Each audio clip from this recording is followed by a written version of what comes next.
Oui, merci na bandeko nyonso balandi ya magazine tokomi wapi. Toujours comme d'habitude ndé na loba na bato non ezaki sono que le débit moi et bandeli ne to bandaika toujours côté élément mais na ça qui bato que non magazine tokomi wapi za moko ya bino ya produit au vous a toujours habitué ya ko consommer yango mais lelo merci na ndeko Eliezer moi na kolo lopango nde babenga kae charge à Congo lito ya Congo muto alala kate aza par-ci par-là. Maintenant bato ba pesa biso confiance merci na bino nyonso ndenge bolanda ka biso chaque jour même ata olandi to komi apité mais okotuna ata muto o alanda ki lelo ndeko Eliezer alobini lelo magazine to komi apé lobini to équipe parce que quand on voit magazine to komi apé on voit équipe il y a des caméramans il y a bato ba montaka na biso balobeli o lelo nde toza lelo na kati ya mouvement ya bandoki. Mouvement bandoki eza eloko o ebotami à partir ya magazine to komi wapi. Yango toujours remercier ndeko Eliezer parce que na confiance oyo apesi biso yango ngai naza ko assurer bato nyonso na diaspora bato nyonso na 26 provinces ya RDC ba se décourager te ndeko Eliezer azali au fou au mule mais moi na nyonso o ndeko Eliezer akobimisa akoza toujours ndeko Eliezer jamais papa melaka mai yobo ya komela mai sadi nzela ndeko Eliezer alandaka nde biso pe to sala nini to kolanda bo pesa biso toujours confiance boza toujours na confiance na biso na équipe ya tokomi wapi lelo tozo yambela bino nani tozo yambela moko o aza professeur moko o aza produit ya IDPS moko o lelo atali keno en dehors ya ko servir mboka nanga aza pe na ba ambition mususu na matière politique o keno lolenge ba classe politique ezo servir mboka ye alingi a servir pe mboka na ye lelo aza candidat député provincial. À partir de mon konaï moko tokoyeba azanani nde tokoyoka. Bonjour mon amboka professeur Tita. Bonjour, je me présente comme Nangai Tita Bashiba Yantute, je suis professeur d'université. La formation Nangai de base, je suis économiste parce que Bamsous Bazomo Nango Nandenga micro donc Nandenga entreprise. Nous voyons les quantités globales donc les grands agrégats. Le langage technique nabiso donc c'est depuis plus de 15 ans mais nasilisa qui un peu avant natikala na poto na kozonga peu moins 20 ans naza kotangisa tango lobi poto il faut préciser biso parce que les autres ont la difficulté de l'université et ça va professeur muso bazo uta kota ute ibanité. Quand on a commis professeur, il faut préciser diaspora que aux na pays songolo, nde otangi na bécole songolo, nde lelo ondimi kozonga au servir mboka na yo. C'est ça. Ngai na tangi na Besançon en France, dans le Doubs, l'est de la France. Le nasilisi maîtrise nanga. Na baneni. Ngai nasilisi na 81.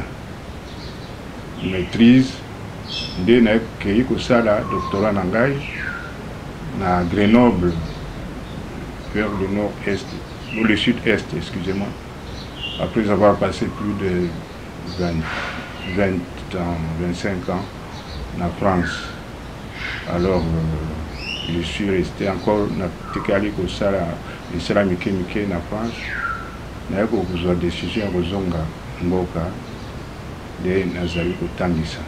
Depuis aux Onimboka combien d'années au décidé au Tiki France aux en Katia en capitale. Ça fait 18 ans 18 ans nazali awa donc nazali awa nazonga mboka.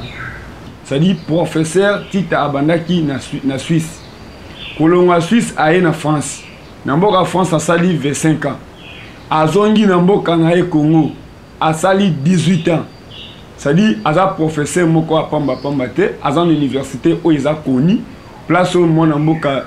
C'est-à-dire, on va confirmer que bato kende ko Eliezer tanga zotanga ni peine aux aki moko pe au monaki. Ngana mona bango, j'ai vu Ebele, Francis Kalombo était nos étudiants là-bas, na mona Ebele. Donc natang sakana UPN université. Mon confirmer le loba na poto que Eliezer atangi na UPN. Ouais, nazai pour moi na yele razia ko tanga, c'était courageux, je le voyais venir. Na moni bango nyoso na UPN.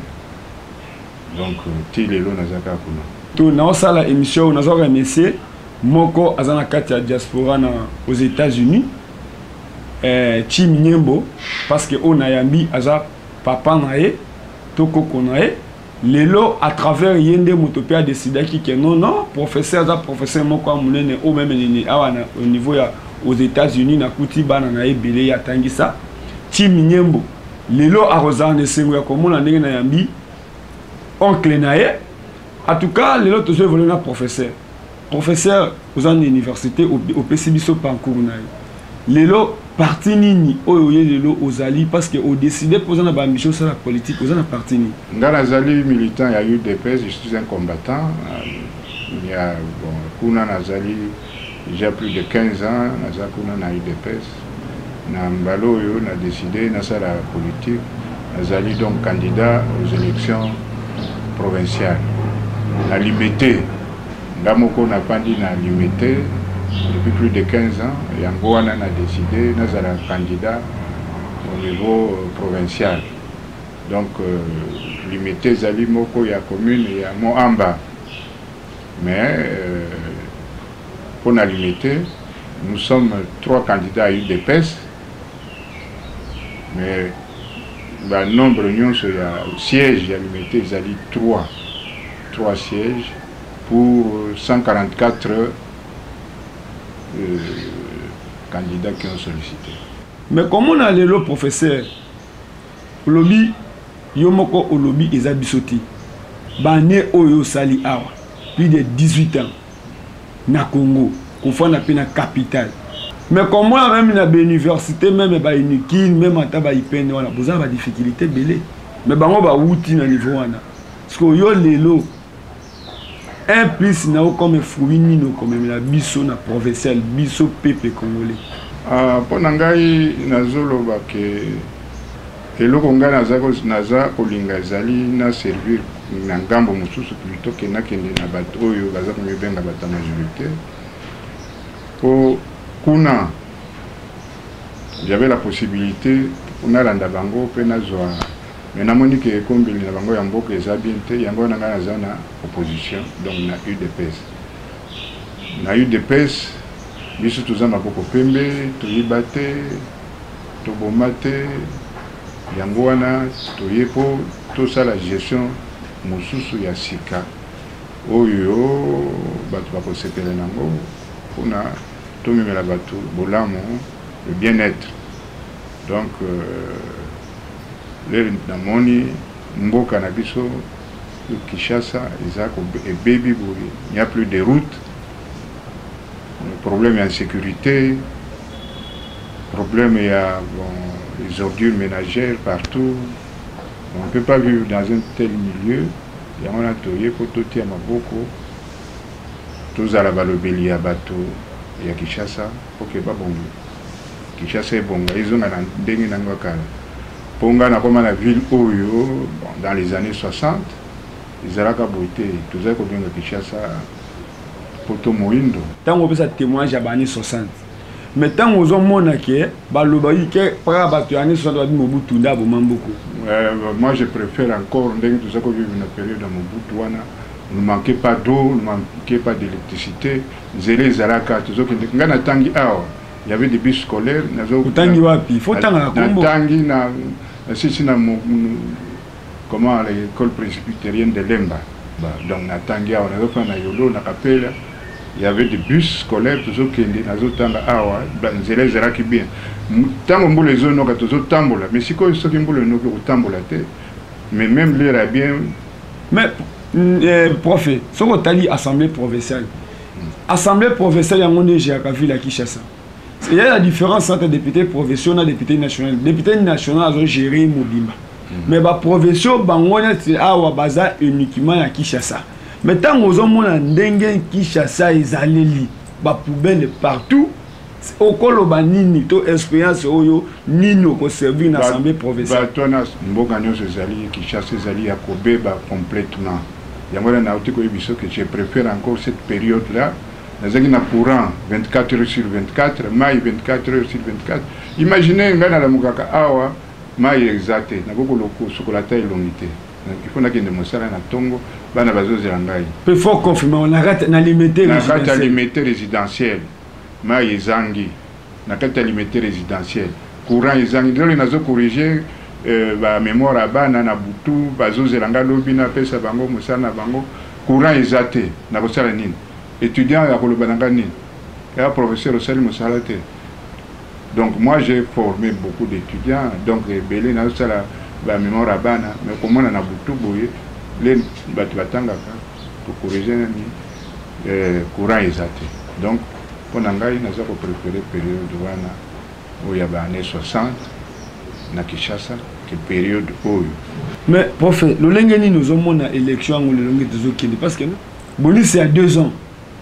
Parce que les lots yo ozomona ndenge nini ozomona ndenge nini est-ce que l'élection ou yo za candidat ou et kozala to kozala te ozomona ndenge biso to sengi élection na ndenge constitution mboka na biso ezali ko komi pe ezali ko yebisa biso que tous les 5 ans élection il faut esalema yango na to sengi que élection wana esalema mais bato pouvoir bazako kima bazako lugaba subterfuge pendant que kosa biso que bon bazangi mbongo o bazangi boye o bazangi boye alors qu'au même moment toyebi que mbongo na mboka na biso ezali to ko sala ba élection wana tous les 5 ans alors tozozela élection na esalema pour que to longola bato oyo bas bebisi mboka na biso bazosala mosala te balongwa bato asika baya kobongisa mboka oyo bandeko na biso ba congolais bazozala biso ke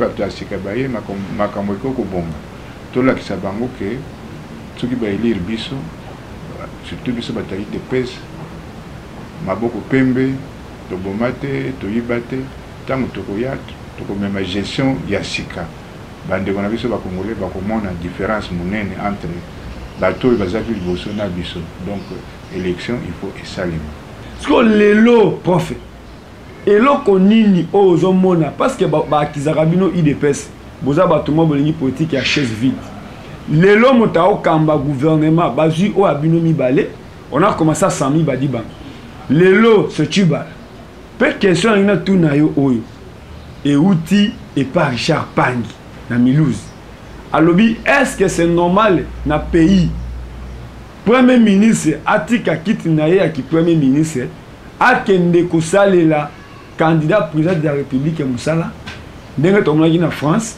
François Hollande na Macron mais premier ministre ya France atiki poste na ye marqué ko annoncer que Macron aza candidat ça dit premier ministre qui na province na okolo banina trois questions biso tozolinga kaka élection esalema pour que bato wana balongwa il faut toza kosenga na ba congolais va comprendre la vérité.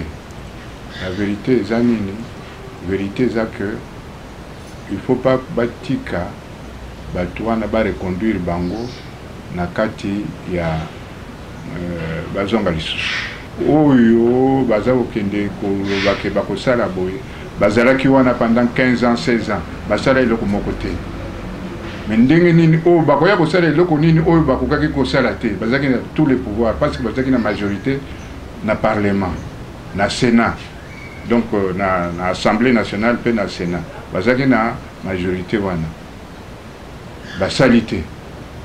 Vous pensez vraiment que Batouana Bakosala, c'était comme le pouvoir de Mobutu finissant, ils pensaient que Bakoko Bongisa, mais les gens, dans la situation, c'est déjà tard. Bakosala est là comme Mobutu. Pour Bango, Moussala Bango, ils allaient à Kambongo, ils allaient pour la Kambongo. Ça, c'est la première réponse que je donne à la question. La deuxième. Les lobes aussi de détermination à aucune élection. Politique à chaise vide, l'ingé kolobake. Batu oyo, tant que biso chaise vide des araki, bangonde bakendaki, donc bangonde bafandaki na chaise. Bon temps bafandaki na chaise, basalini. Biso tozalaki te. Mais si koyo, tolobi tozali, pe tokolakisa ba Congolais, bakomona gestion na biso, ndenge nini kozala. Yango na tosengi bango. Na ba Congolais nyonso va voter le président Félix Tshisekedi, va voter les nationaux et puis va voter nationaux, provinciaux le Korangaï pour que tu aies un bon. Voilà, professeur, je suis sûr que tant aux Olobaboui, oui bien matin en bétali ordinateur, quand on dit machine à voter, tout imprimate, mais au tali les lots, tout le 2011, 2006, tout ça qui élection qui n'a dit mais les lots de détermination à peuple congolais parce que la parti politique ils ont servi des peuples. Mais les lots, ils dépassent à lobby, machine ou sans machine, élection. Ils dépassent vers élection le 23 décembre. Parce que Bandinga Baboyi. Parce que option est qu'il y a un candidat commun, il y a opposition. Programme commun, il y a opposition. Félix, tu as un meeting, moto a Telemaki, ou alobaki que soko fingi Matungulu, ou fingi Kamere, ou fingi Fayulu, ou fingi Mbemba, ou fingi Ngai. Mais les lots, comment il y a Félix a Kabole balayé Mokaki. Yo attaque professeur, attaque membre IDPS, attaque candidat. Au Kolobanini, parce que malaise est ali. Pour un candidat commun, pour une machine à voter, bino bondini. Avec machine ou sans machine, c'est une stratégie. Ce qui machine est ali, élection parce que machine est ali, ça voudrait dire que nous allons vers la transition. Transition encore il y a 2 ans, même 3 ans. Et puis, pendant la transition, ils peuvent toucher encore à la Constitution et on a tout évité. Il y a un avis au moins, pour le moment, notre adversaire le plus farouche, c'est le président actuel. Donc, il y a un soutien, mais ce qui transition, c'est ça. Il y a une transition. Il y a une transition directement à l'élection. Maintenant, dans le lobby, machine à voter, élection. Sans machine, élection. Mais il y a un lobby, sans machine ou avec machine, tu as élection. Si vous fichez pas nettoyer, tu as élection. Balongoli te ba nettoyer ngoti. On a les camots affichés, les tosenga qui bango que balongola yango. Mais pour contourner toutes ces difficultés, nous avons tout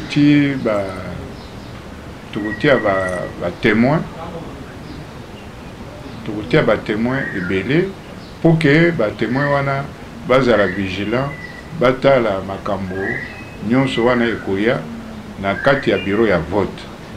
Batala makambo nyonso wana ekoya na kati ya bureau ya vote. Zomona yango wana on a formé témoins belés. Donc, tu as prévoir au moins 250 000. Mais tant que le mot témoin. Mais les lots, moi, je suis caché combat, candidat président de la République, expert en matière d'informatique. Abi Kozoba témoin, il a un problème. Mais il faut pas appeler des informaticiens au domaine. Ben les lots, prof, je suis candidat commun à opposition. Tokomi, wapi, Tosuki, wapi. Pe malaise, osez pas bandinga balingi machine à voter. Pour ceux qui bango balingi machine à voter, c'est parce que vous comprenez bien la situation à voter. Parce que ceux qui bango machine à voter, donc, élection est salémité. Ce que l'élection est salémité, c'est Kabila qui sera là parce que c'est lui qui va assumer encore la transition. Est-ce que vous êtes encore d'accord qu'assumer transition, assumer encore transition pendant 2 ans, plus 2 ans ça fait tout un mandat, 4 ans ou 5 ans. Donc nous disons, tout une transition, tout une élection. Mais candidat comme professeur, on a candidat comme si c'est vrai qu'on a candidat comme tout le bas qu'il faut fixer des critères, pour des critères pour étudier qui peut représenter toute l'opposition. Un des critères les plus valables, c'est avoir une base. Avoir une base large. Pour le quoi les Olobamami, tu tombes dans professeur d'université, on a expliqué biso place. Oui, une base large, ça voudrait dire aux une représentativité un peu partout. Sur 26 provinces. Sur 26 provinces, vous allez partout. Est-ce que Batmousou Wana Bazali représenté dans la province ou bien Bazali Bayebenika Kishasa? C'est ça le problème. Vous fille née opposition. C'est normal. Non, parce que nous sommes partout au Congo. Au Congo, il y a un village, mon côté, la province, mon côté, il y a un bon cannabis. Il y a un qui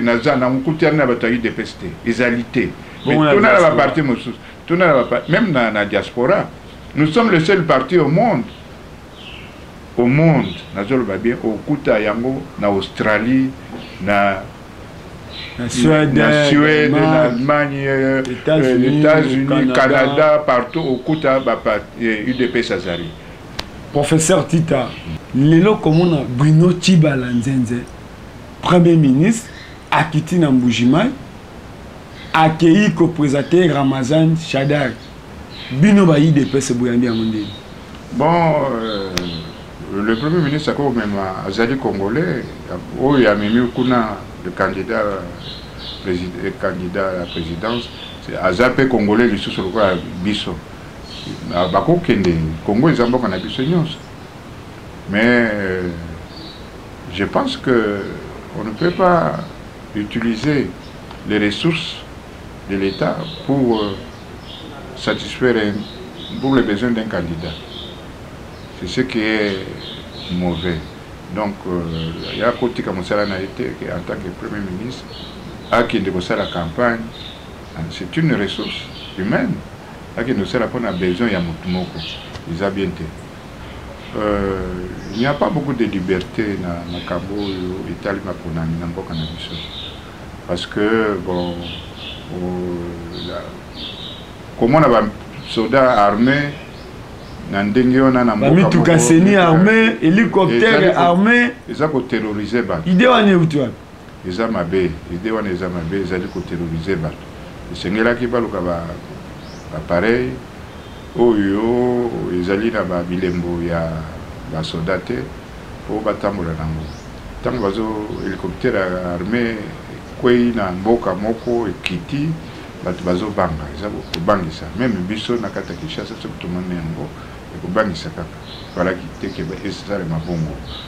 Donc jamais voilà qui va changer baluka ba obatia couleur mususu qui va tirer la couleur ya militaire. Donc on ne peut pas organiser l'élection en Bissika Oyo, Batubazana Bobangi. Ils ont bien été. Professeur Tita, naïbi que Tim Nyembo place à Zana niveau aux États-Unis, il est là à ce pays tant à Kolanda, oncle Nae. Prof, Oyo et Sengilaki, Oloba, Obse de Tuniote, moi Liloba Souka, Oyo Koloba Lelo pour un mouvement à Bandoki. Oyo s'est retrouvé dans 4 magazines de Komiwapi. So on peut s'appeler na bande kuna diaspora. Merci mingi pona oyambo yambingai. Mais soki na yaki awa ezali pona tozana milulu eko salema. Milulu ngonini ponami. Ngai na kosenga que ba Congolais baramuka. Bateka mboka te. Ce n'est pas parce que ba pêche 4000 francs, 5000 francs, tricot, t-shirt que moto batouana ba Congolais il faut baramuka bayeba ke bateka kamboka te na éviter ceux qui botala ki mikolo yo bande ko na biso ndenge baza ko nyokola bango na Angola ba beti bango ba boaki bango libanda ba zo ko nyokoma plus de 300 000 Congolais robaki 200 000 quelque chose, mais il y en a d'autres qui sont rajoutés. Ceux qui bakisa na ba baza na kaza Luanda na capitale baza ibele bosani susute bande ko na biso ndenge ba nyokwami na Brazzaville, na Congo, awa, alors que nous avons sont nos frères à Brazzaville. Nous avons des Congo, Teke, tout ça, mais ils n'ont pas hésité à faire na bango que donc on est mieux que chez soi. Vous allez bien à pototer. Moi j'ai fait plus de 24 ans à l'étranger. Je me sentais toujours malheureux. Non, nazonga na mboka na ngai ko Congo. Tango to kobongisa mboka na biso nde to kozala bien. Okoko kozala bolamu na mboka mopaya te, ce n'est pas vrai. Okende Canada, okende États-Unis, mboka na yo ezali de awa. Donc na pesi bandeko ya mboka diaspora merci mingi na ndenge bazali kozwa makanisi okanisa mboka na biso na diaspora nyonso tout ça mais babosa na biso te ba aider biso na makambo etali ba élection lokola biso bata ya opposition surtout biso bata UDPS tout ça la te tout nakati ya makambo tout ça la campagne tous a besoin na ba aide na bango ceux qui ba ko aider biso ba aider biso pour te tout comme on a pouvoir tout bon isamboka na biso boka oyo comme bien parce que nous avons tout ici et le moment que les amis biso awa poto wana babongisanga na bato Congo pe ko bonga kaka na bato ngo bazali mais seulement baza ko utiliser bango te baza pe na moyen ba ko maliboso te pour bon na bango et bato bazali tant mboko yo koma bien il y aura un mouvement inverse qui va se faire bato poto bakomi kozonga awa baye ko fanda lisusu na mboka na bango donc on a apprécié bino merci mingi na ndenge boya mingi merci mingi. C'est toujours Epenge Fofana votre serviteur. Nazawana toujours pour nous servir bino na ebisi bino question mieux nazala collabo na kati ya mboka nanga pe na rotuna est-ce que boye ba rapport nini batetela baliaka loso na maboko pona nini tango azolia ekoya kapina si mais bakoko bazwa pe era kolia mabe ba politicien congolais tango muto azoluka boulot azana bato azana jeunesse lelo ba ministre nyoso bazana Bruno Chibala bano banda bema ba drapeau bano banda ko tambo na bango bayeba bango lisusu